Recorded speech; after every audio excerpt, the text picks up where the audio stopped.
Vamos a continuar con lo que venimos hablando. Ayer los noté muy calladitos. No sé si estaban recibiendo verdaderamente, si se está entendiendo esto de cierto, de derribar como son fortalezas, no en sentido religioso, no, pero en sentido el cristiano ya son fortalezas en cierto sentido, ¿no? Las convicciones crean fortaleza, van diseñando fortaleza. Para recordarles tenemos como eje, ¿cierto?, la historia de Pablo y Timoteo. Pablo y Timoteo, ¿cierto? Pablo le escribe a Timoteo en su última carta, dándole las últimas recomendaciones, advirtiéndole que vienen tiempos en los cuales, ¿cierto?, no se va a sufrir la sana doctrina, sino que habrán personas que, ¿cierto?, maestros que seguirán, hablarán conforme a sus propios deseos, y personas también que tendrán comezón de oír y se irán tras fábulas engañosas. Ese es más o menos el eje, ¿no? Estuvimos hablando sobre sufrir, la importancia de sufrir la sana doctrina. Invertimos casi 2 días en eso.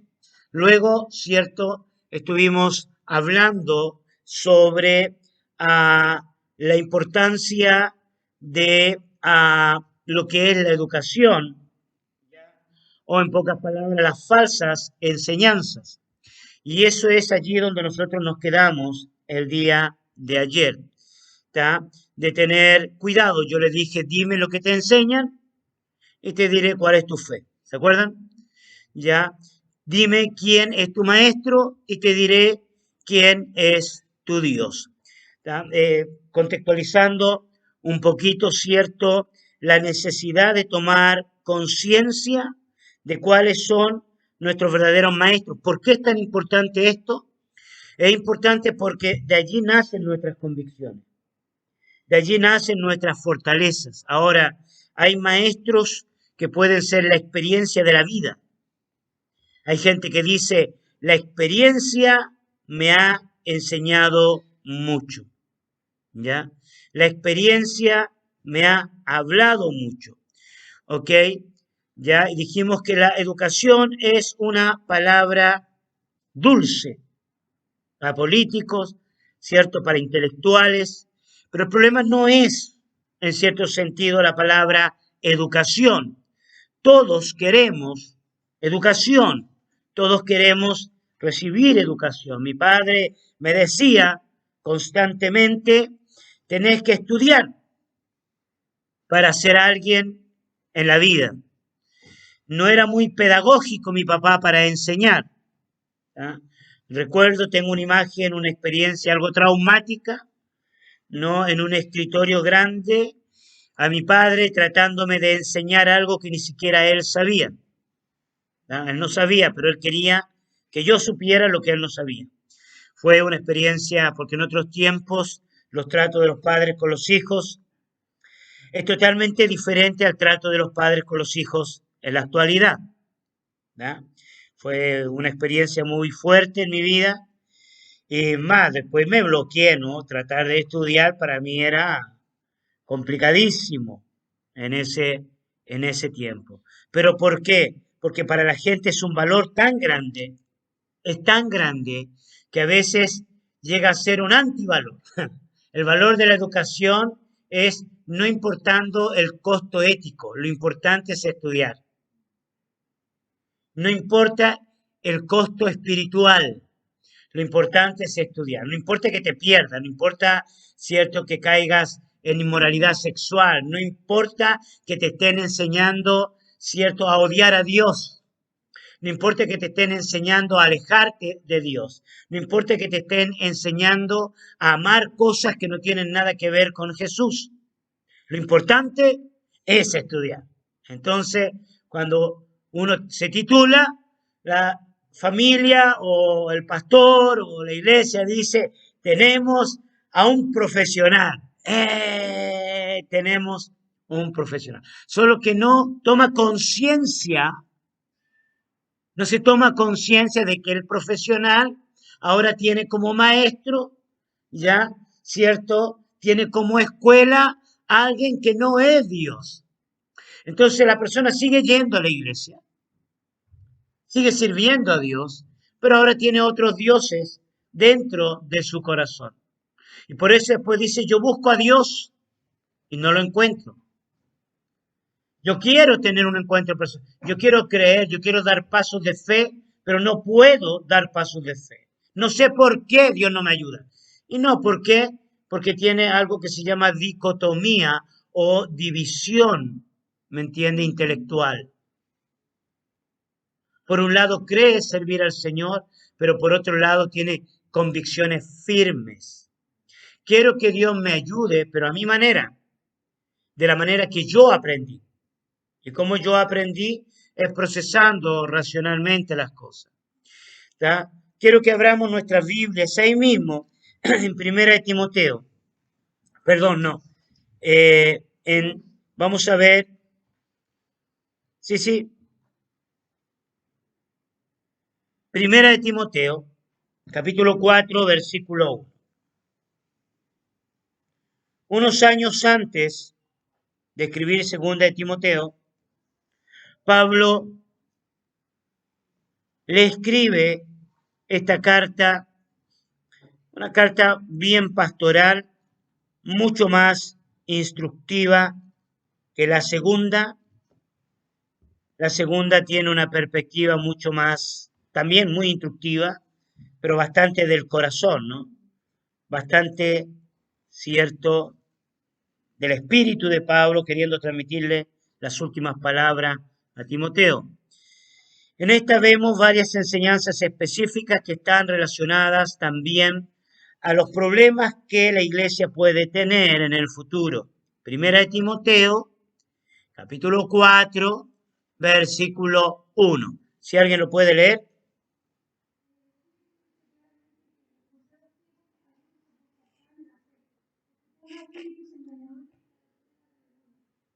Ok, entonces, cuando nosotros hablamos de una educación pervertida o falsas enseñanzas, nosotros podemos descubrir que detrás de esto hay un plan.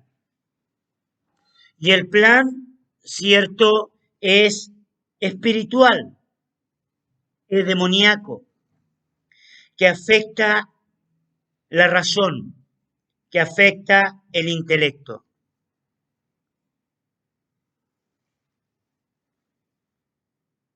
La promesa que Satanás le da a Adán y Eva es precisamente un conocimiento como el de Dios, una sabiduría como la de Dios. Eso nos pone a todos nosotros en el marco que la educación puede conducirnos por un camino oscuro, sobre todo cuando hablamos de orgullo, ¿cierto? Que dentro del campo de la educación puede haber orgullo, orgullo por mis logros, orgullo por mis capacidades, orgullo por lo que alcancé, orgullo por lo que mi educación me ha dado. ¿tá? Y de hecho, la caída de Satanás al diablo tiene como plataforma el orgullo.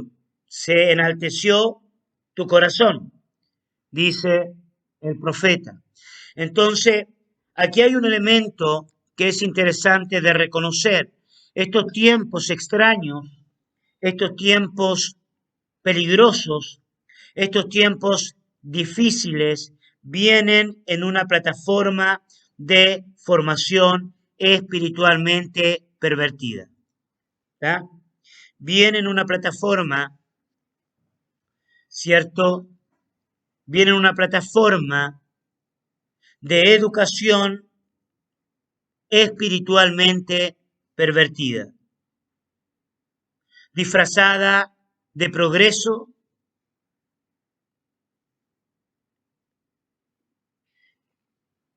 se disfraza de progreso, se disfraza de bienestar, se disfraza de igualdad,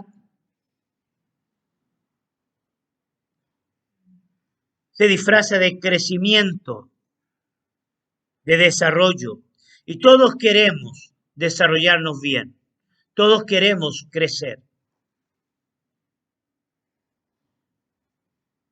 Te voy a contar una experiencia bien loca que tuve antes de ser cristiano, obviamente, ¿no? Me recuerdo que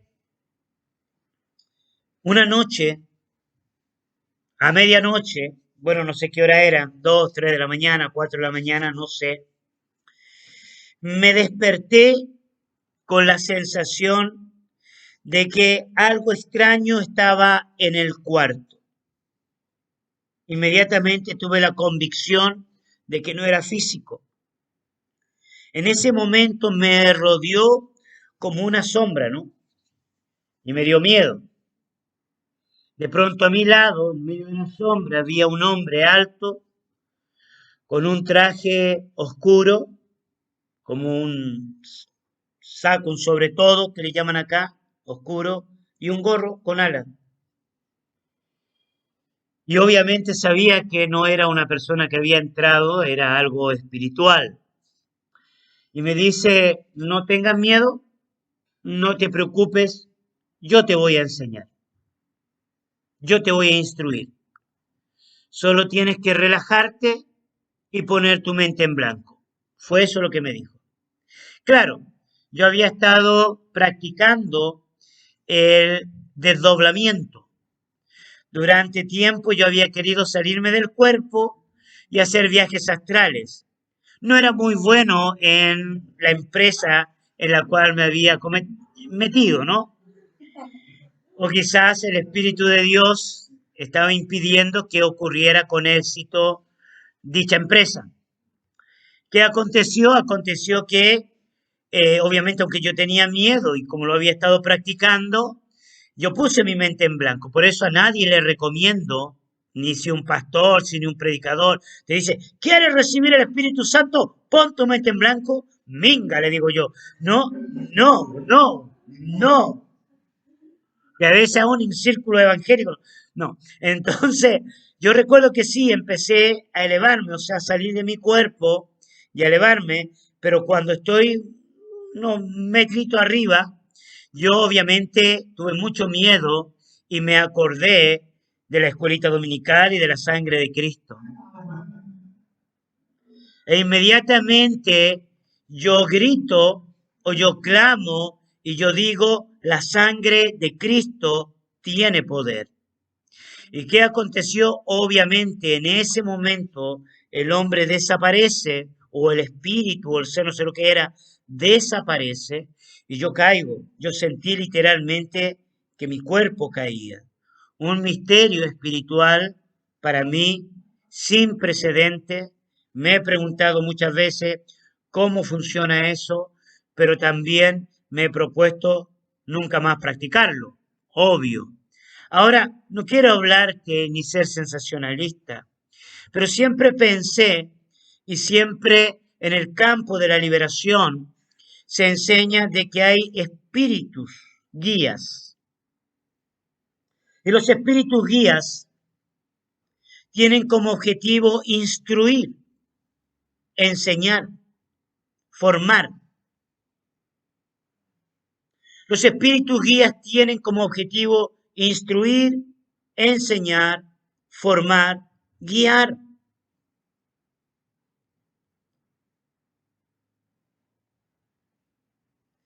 No solamente llevar a las personas a un plano espiritual místico como el que yo viví en esa experiencia, sino que también los espíritus quieren llevarte a un plano racional, intelectual, ¿me entiende?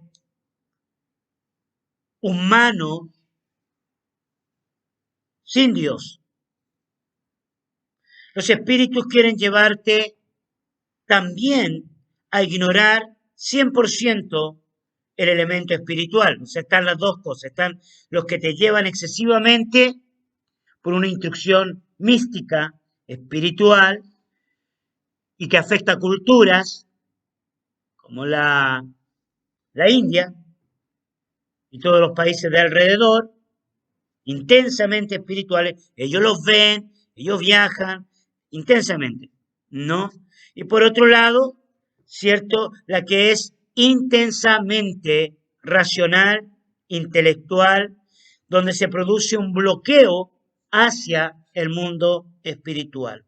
Ambas son guiadas, ambas son instruidas, ambas tienen su universidad, ambas tienen sus maestros, ambas tienen su formación. Y en ambas nosotros consciente o inconscientemente pudimos haber sido instruidos. Y es penoso cuando quizá inconscientemente pudimos ser instruidos, ¿tá? Porque no nos damos cuenta y se transforma en una convicción en nuestra vida. Es tan fuerte que para tener una relación con Dios, el místico necesita tener experiencia mística. Que un ángel viene, ya que Jesús se le aparece, que una sombra vino y que cualquier cosa, o sea, si un gato se le atraviesa, yo qué sé, o si ve la luna más brillante, ya tiene esa percepción, esa sensación. ¿Me explico? Y el racional dice, si Dios no me habla a través del intelecto, Dios me tiene que hablar a través de la Biblia y que yo tengo que procesar todo y no existe otra cosa. ¿Ya? Los milagros, las sanidades eran para aquel tiempo, ya no sirven hoy. O sea, no es que no sirvan, sino que ya no es necesario. El ministerio profético ya no existe. El ministerio apostólico no existe. El ministerio, cierto, no, ya Dios no habla con su voz audible. Para eso Dios nos dejó la Biblia y son convicciones fuertísimas, fuertísimas. Ahora, Dios sí, en su amor y en su misericordia, va a hablar única y exclusivamente a través de la Biblia para aquellos que lo quieran escuchar. Pues Dios es un Dios de amor. Y Dios va a hablarle a una persona intensamente mística, ya, a través de todo lo que quiere, porque Dios es un Dios de amor. Pero existen riesgos en ambos, porque hay limitancia. Y existe un riesgo mayor de que las convicciones estén sustentadas en algo que nunca vino del corazón del Señor. Que nunca vino del corazón de Dios. Las redes sociales están llenas de maestros e instructores. Y cada persona cree tener la verdad. Cada persona dice tener la razón.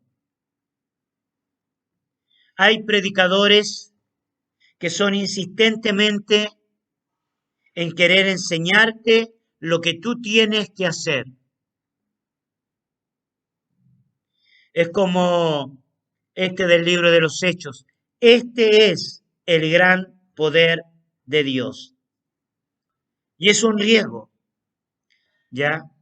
Es un riesgo. Nosotros debemos de tener una intencionalidad de tener a Jesús no solamente como Señor, no solamente como Salvador, sino también como un Maestro. Pero tiene que haber una intención como la intención de María, de sentarse a los pies y de aprender, de leer, de creer. Maestro,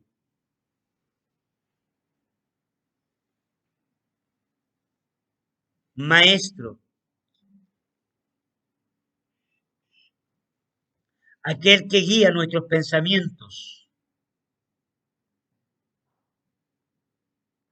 Efesios capítulo 2, versículo 20.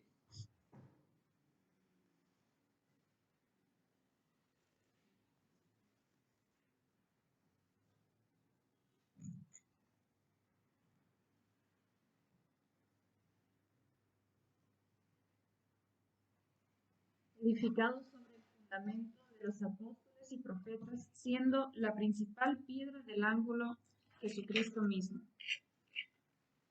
Esto es uno de los pasajes maravillosos de la Biblia, escrito en un contexto de instrucción.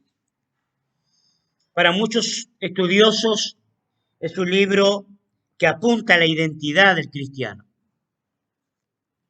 Es un libro que abarca, cierto, todas las esferas, en el sentido de que nos muestra el propósito para el cual fuimos nosotros creados. Y el propósito por el cual nosotros fuimos creados fue para alabanza de la gloria de su nombre. Capítulo 1 nos enseña eso, ¿cierto?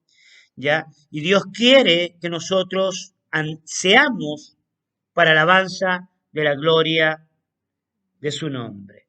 También este libro apunta, ¿cierto?, a que somos creados para buenas obras.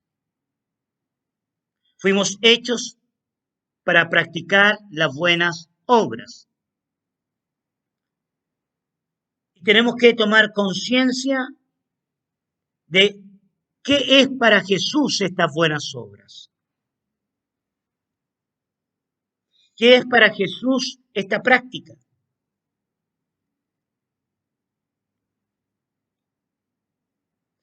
Cuando Pablo habla del fundamento de los apóstoles y de los profetas, apunta a dos cosas. Apunta al pasado y a un presente con perspectiva al futuro. No es que apunta para decir, no hay otra cosa de que aprender, porque hay gente que dice, esto muestra que ya en la actualidad no hay profeta. No, no es eso, sino que en la mente de Pablo, la visión que él tiene es, nosotros tuvimos un testimonio que fueron los profetas, y Pedro lo va a repetir. Los profetas que profetizaron acerca de la gracia destinada, hablaron tocante la venida de Jesús. Todo el Antiguo Testamento ya está marcado por una visión profética. Abraham fue considerado profeta. Ahí lo dice, capítulo 20 de Génesis. Moisés fue considerado profeta. Y de allí Samuel fue considerado profeta. Ahora, ¿por qué fue considerado profeta? Fue considerado profeta porque eran la manera en la cual Dios comunicó su mensaje. A eso apunta. Y en segundo lugar, apunta a los apóstoles. Pero en el Antiguo Testamento no habían apóstoles. No lo habían. ¿Dónde nacen los apóstoles? ¿Dónde se empiezan a establecer los apóstoles? ¿Alguien lo sabe? ¿Cuándo se constituyen los apóstoles? Con Jesús.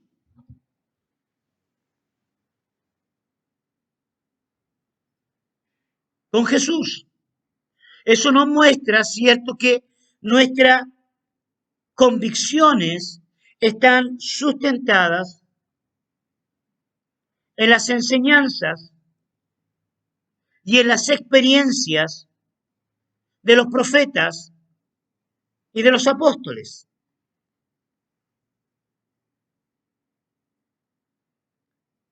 En la naturaleza sencilla y práctica de la palabra de Dios.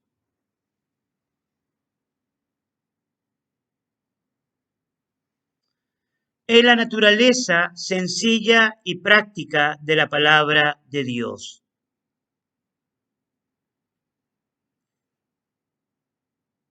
Lo que ellos vivieron, lo que ellos pasaron, lo que ellos tuvieron, son una escuela para nosotros. Entonces, yo soy una persona que creo en la instrucción, que creo en el estudio. Creo que edificamos nuestra vida a través del estudio. Sin estudio no hay edificación. Pero también soy una persona que creo que sin evidencia práctica del estudio no tiene valor. La teoría sin práctica no edifica nada. La teoría sin práctica no edifica nada. Creo que el testimonio de Pedro, al ser lleno del Espíritu Santo, al hablar en lenguas, es un testimonio para que nosotros procuremos ser llenos del Espíritu Santo y hablar en lenguas. ¿Me explico? Es un testimonio. Si Jesucristo hizo muchos milagros, sanó enfermos, echó fuera demonios, restauró vidas, es una escuela para nosotros, para que hagamos exactamente lo mismo. Es una escuela de aprendizaje. Entonces, hay convicciones en nuestra vida que nos impiden seguir la escuela de Jesucristo. Nos impiden seguir la escuela de los apóstoles. ¿Por qué los apóstoles echaron fuera demonios? ¿Por qué Pablo echó fuera demonios? ¿Por qué Pedro echó fuera demonios? ¿Por qué Felipe echó fuera demonios? ¿Por qué ustedes creen? Porque Jesús les mostró cómo lo hacía. Y si los apóstoles lo escribieron, lo que Jesús hizo y lo que ellos hicieron, ¿qué quieren hacer con nosotros los apóstoles?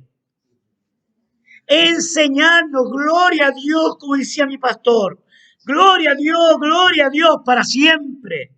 Enseñarnos, es escuela, es instrucción, es educación,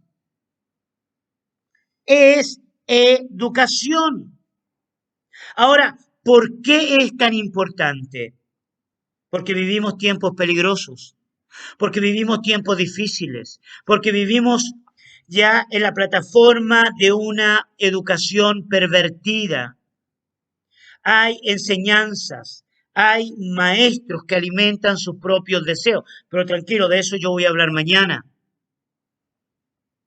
Pero hay una educación corrompida y esa educación corrompida es la que nos impide ver el poder de Dios. Es la que nos impide ver la autoridad de Dios, es la que nos impide alcanzar la promesa.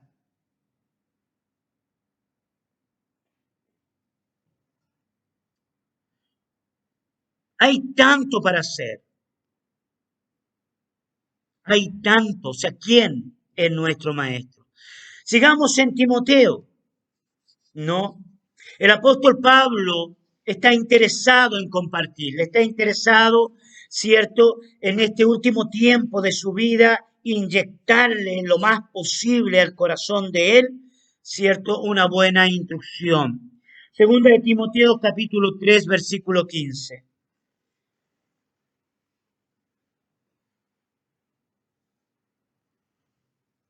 Segunda de Timoteo, capítulo 3, versículo 15. Y que desde la niñez has sabido las sagradas escrituras, las cuales te pueden hacer sabio para la salvación por la fe que es en Cristo Jesús. ¿Ok?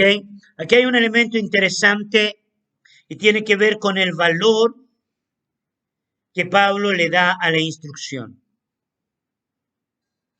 que Pablo le da a la enseñanza, a la buena enseñanza. Es curioso que Pablo no está preocupado por si realmente lo que él ha recibido es doctrina de demonio o no es doctrina de demonio. ¿Se dieron cuenta? No está como en crisis de pensar, no. Todo lo que recibió en el pasado Timoteo es pésimo, es muy malo, es negativo. No, ¿ya? Porque lo que es bueno es bueno. Lo que viene del Señor viene del Señor. Lo que es de Dios edifica.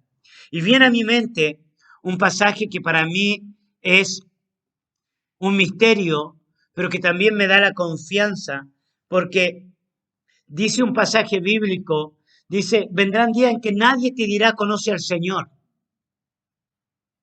porque todos me conocerán. Y es curioso, porque lo que más nosotros queremos decirle a la gente es, conoce al Señor. Pero para Dios es como que Él se va a dar a conocer. Y en segundo lugar hay otro pasaje que dice, y serán todos enseñados por Dios, que no tengo idea dónde está. ¿Ya?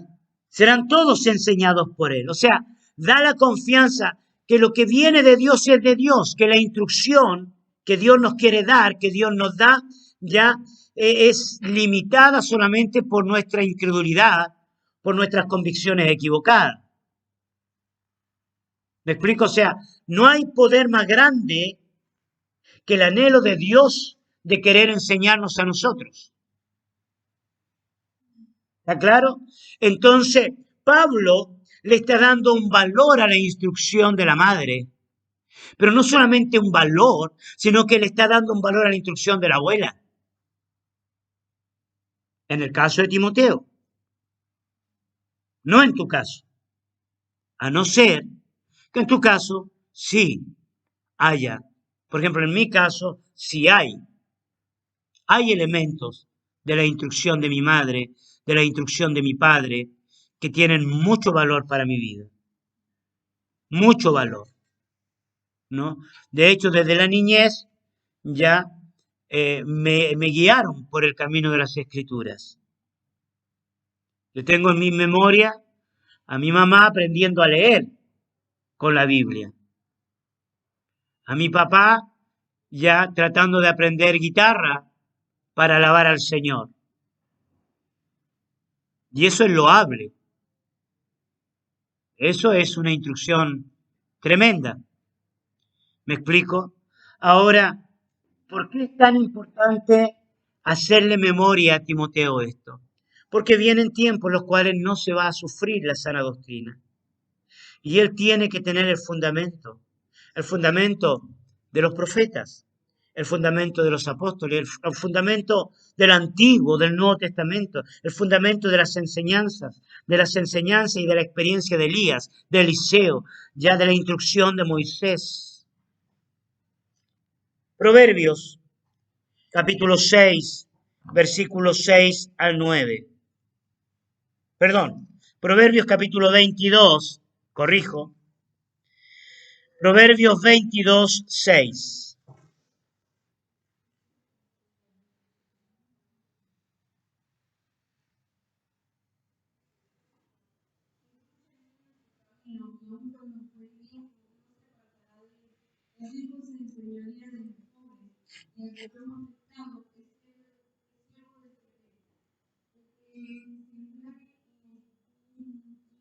Eh, 22, 6. Ya, solo el 6. Aquí estaba leyendo más porque les gusta leer. Ok, ya. Instruye al niño en su camino. Los educadores del siglo XXI son formadores.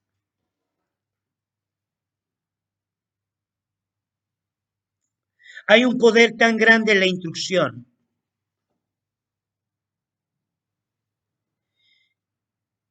que la enseñanza de la infancia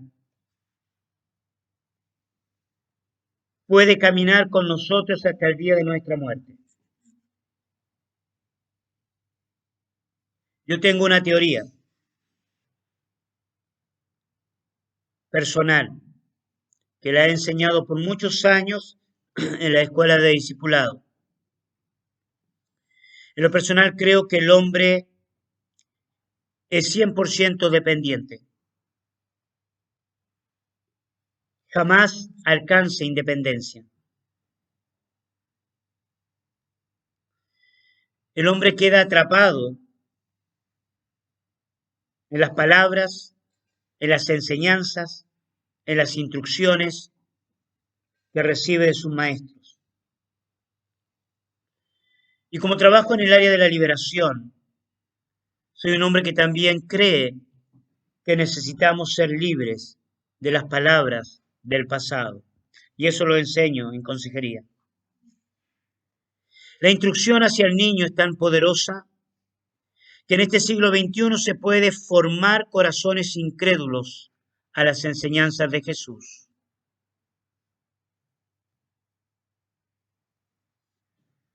Que en este siglo XXI se puede formar corazones incrédulos a las enseñanzas de Jesús. De hecho, creo que hay una misión del reino de tinieblas, de que los niños, de que los jóvenes, de que los adultos se eduquen, se formen sin el temor de Dios.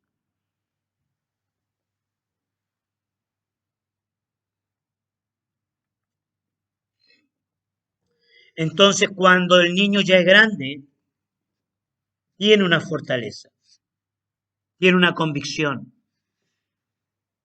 Y por eso te mira y te dice, para ti te sirve el Evangelio, para mí no. Yo ya soy así, yo no puedo cambiar. ¿Escuchaste alguna vez eso? Ya no puedo cambiar, yo soy así. Sigue tú, te hace bien, es muy bueno para ti. Pero para mí, yo sigo haciendo lo mismo.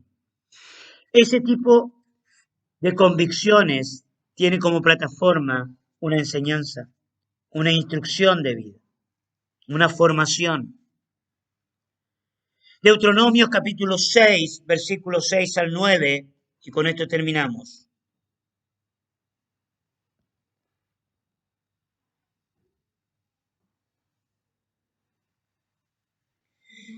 Deuteronomio capítulo 6, versículos 6 al 9. Si alguien de la chacra puede leerlo.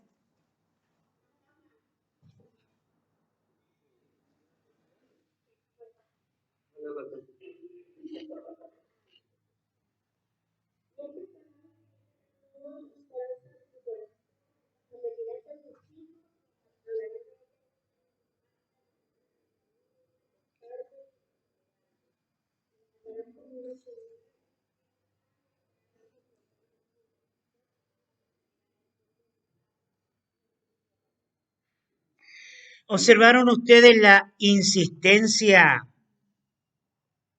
con respecto a grabarse muy bien la instrucción? ¿Viste la persistencia del texto bíblico? No es suficiente con leerla solamente, no es suficiente con oírla, no es suficiente con pasar una vez. ¿Dónde había que escribirla? ¿Dónde?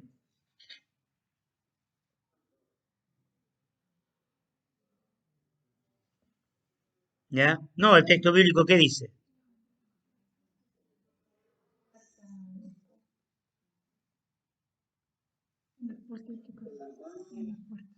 Ahora, ¿por qué tenía que estar en las puertas?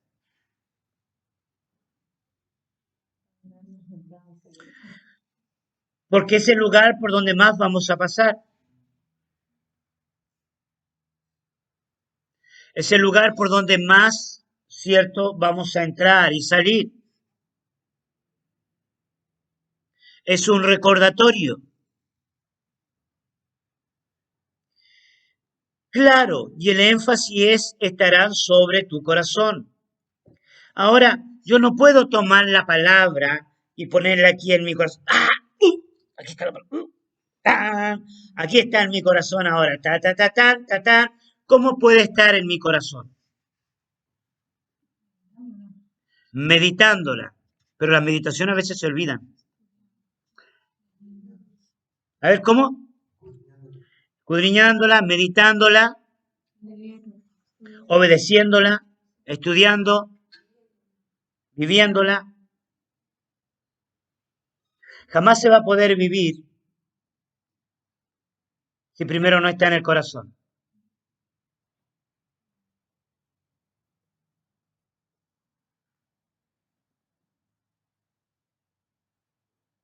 Jamás se va a poder vivir si no hay una intención de grabarla. Es curioso, pasó un evento, y con esto termino. Pasó un evento el fin de semana en la clausura de las escuelas. Yo veo a Samu que está arreglando las cositas, ¿no? Yo lo miro y le pregunto, ¿vas a grabar? Y él me dice, "Mm, así, ¿no? No, no es necesario, o sea, no sé". Y yo, no, yo solo preguntaba, no era que fuera mi intención de que lo grabara, porque también puede ser un problema de ego, ¿no? Así que, no, ahora, terminó, pero terminó, yo terminé de predicar, terminó el tiempo y yo recibo un mensaje. ¿Y de quién era el mensaje? De la familia de, ¿cómo se llama el muchacho que se fue? De Santiago. ¿Y cuál era el mensaje? Era pastor. Quería preguntarle si usted grabó, si podría mandármelo. Y yo, ¡pum!, quedé así como, ¡wow! ¿Sabes por qué? Porque es una teoría pensar lo voy a vivir si antes no lo grabo en mi corazón. Tenemos la sensación continua de terminar una meditación y siempre lo digo, seguir viviendo y haciendo lo que siempre hacemos.